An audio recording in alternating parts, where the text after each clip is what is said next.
જય દ્વારકાધીશ. અત્યારે આપણે તળાજાથી મહુવા તાલુકામાં આવેલા છે. મહુવા તાલુકાનું નવા ઝાપામાં જો આ ગૌરીબેનનું મકાન છે. આ ગૌરીબેન અહીંયા રહી છે અને ગૌરીબેનને અત્યારે આપણે હાલમાં તો મંટુભાઈ અત્યારે અહીંયા આવી ગયા છે સેવામાં.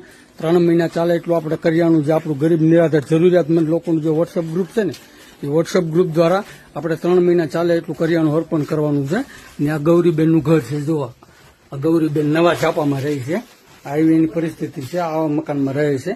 આ એનું અંદર ઘર છે. તો અહીંયા એ રહી છે.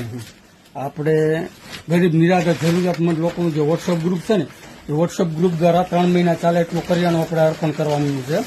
અને હાજી ગૌરીબેન, આ તમને જે 3 મહિના ચાલે એટલું કરિયાણું તમને અર્પણ કર્યું છે ગરીબ નિરાધાર જરૂરિયાતમંદ લોકોના વોટ્સઅપ ગ્રુપ દ્વારા, તમે રાજી છો?